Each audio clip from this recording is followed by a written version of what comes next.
Hey, Alana, thanks for joining me again. In our discussion about money mindset, I don't want it to get so theoretical that all we talk about are, beliefs that we've held since we were 5 years old or things like that. I definitely want to find ways to make this very practical and very applicable to your business today. And so what I want to do is kind of pause from talking about just straight up theory and to talk about how a negative money mindset is going to reveal itself in some of your marketing. And so I want you to think about your business, and I want you to think about some of the kind of blocks or plateaus you've come to in your business. And what we want to do is we want to see if there are some troubleshooting that we can do and some ways that your personal money story and your personal money blocks might be impacting your success. Before we dive into that, I want to just give a slight disclaimer. I have seen people get too superstitious about this. I have seen people have a poor launch for their book and beat themselves up and said, oh, well, if I had just, had more confidence, this book would have sold more. Or, maybe something changes in one of the algorithms. And so you start getting less visibility and you tell yourself, well, if I had just practiced my money mindset upscaling more efficiently and effectively, this wouldn't have happened to me. I don't want you to get so set that any hiccup in your business, you automatically blame on your personal money mindset. But I do want to encourage you to at least be open to the possibility that sometimes when you reach a plateau or a dip, that there is something in your money mindset that can help you overcome that, right? So again, we're not here to beat ourselves up. We are not here to pass judgment on ourselves. We're definitely not here to pass judgment on each other.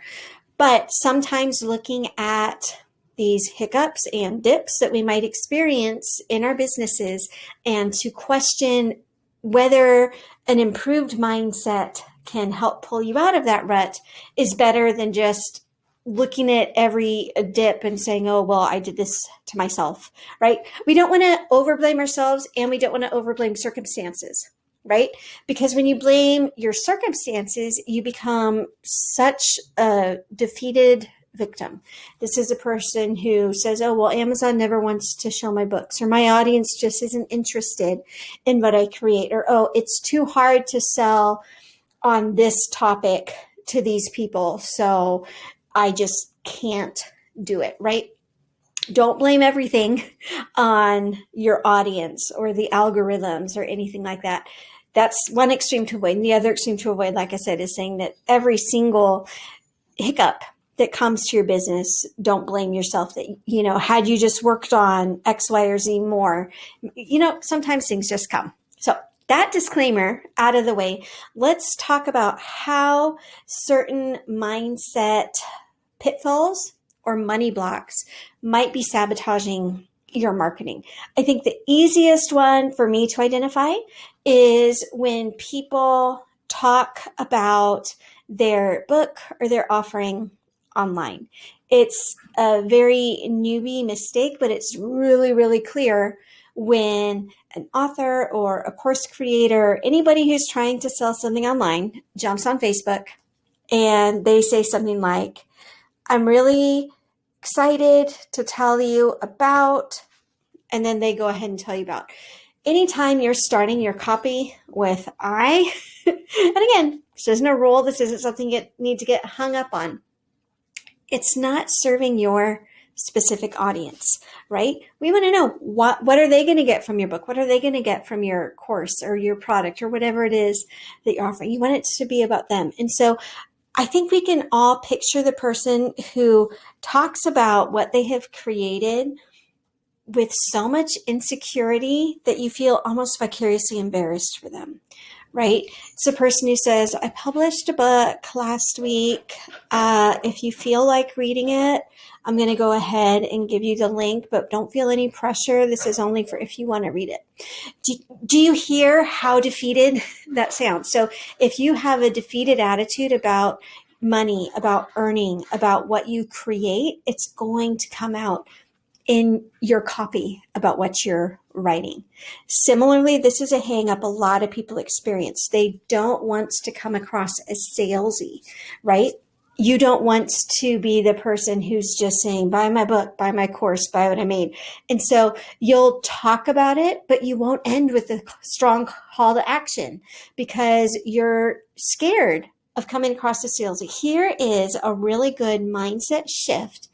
If you are worried, if the idea of marketing and selling to people just makes you feel kind of sleazy, right? That came from somewhere. It came from a movie where you saw a sleazy car salesman, or it came from when your mom complained about the telemarketer who called, right? Like it came from somewhere. And so if you are having a really hard time getting over confident marketing, what you can do is remind yourself that marketing is a service to others. So let's say that you have written something that's going to help parents of picky eaters, okay? By selling this to your audience, you are serving them. You are giving them information that is going to improve their life. They have a problem. They are looking for answers to that problem. So by marketing to them, you are serving your audience. You are giving somebody what you want. You have way too much ethics and integrity to sell something to somebody that they don't need or that they won't appreciate, or that is something that they can't use, right? You are selling them something that is going to help them. It's going to improve their lives. It's going to solve a problem. And by marketing to them, you are helping somebody find what they're already looking for. Okay, let's say that you write short romance novellas and you feel like, okay, yeah, I can get how the person who writes a book on how to eat with diabetes, yeah, they're serving their audience, but what am I doing? I'm just, writing this romance. Anytime you put just before what you do, you've got a mindset problem. You are not just a romance writer. You are a professional author who is giving somebody what they want. What they want is a romance novel. Can it improve their lives? Yes. Can it make them happy? Yes. Can it give them entertainment when, who knows? Maybe they're reading it by their spouse's bedside while they're sick. Maybe they're just taking it on vacation and it's helpful for them to relax, right? So you are never just what you do. You don't just create something. Never qualify who you are with a just. That would be like me saying, I'm just a mom. I'm just a woman. I'm just an Asian American. Do you hear how terrible that sounds? It sounds horrible. So don't do it to yourself. All right. Back to this idea of marketing as a form of service. You are not twisting somebody's arm, convincing them to buy something they don't need. You are showing somebody that you have what they're looking for, right? Marketing is also a really great way to connect with people. You can hear what they're looking for. You can form relationships with people in your audience. And so if you are feeling bad because you feel like marketing is sleazy, it's going to come across. It's going to come across in you downplaying what you offer and downplaying what you've created and using words like just, right? Here's a book. It's just a book. Don't ever talk about yourself like that. And even if you've taken courses on copywriting and you're following the expert advice and the rules about copywriting, even then, if you don't absolutely wholeheartedly love what you have created, if you don't feel great about people giving you money for it, that's going to come across. So we need to get comfortable with receiving money. And it sounds really silly. It sounds like, yeah, shouldn't we all love to receive money? No, because sometimes it does make us feel uncomfortable.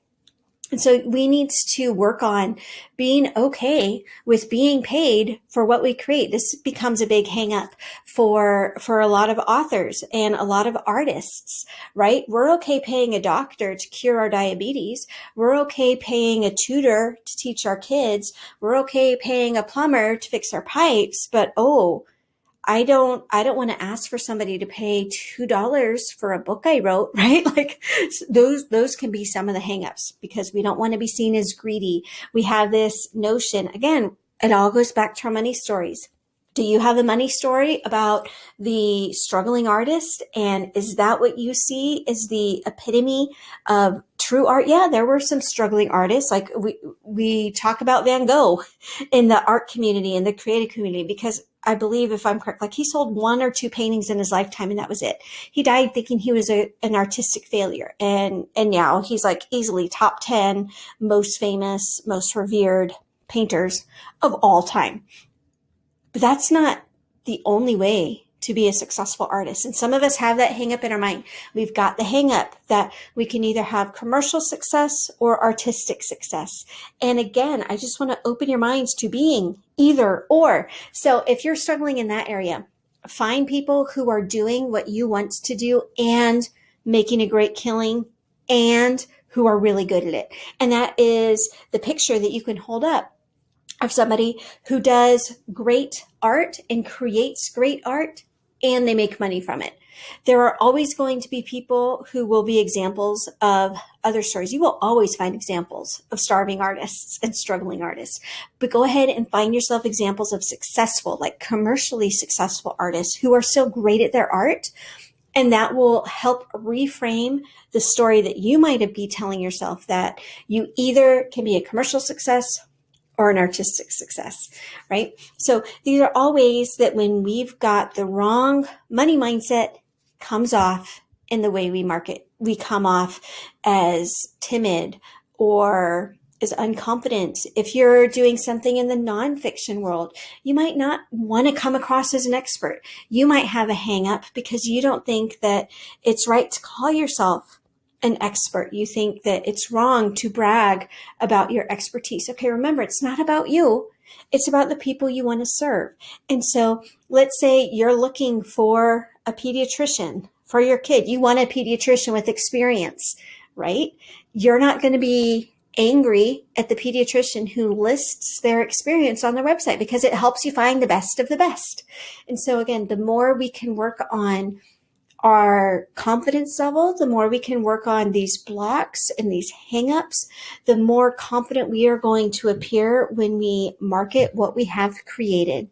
And that is going to obviously help us sell more, but even more importantly, it's going to help the people in our audience who are looking for what we've done to find our work.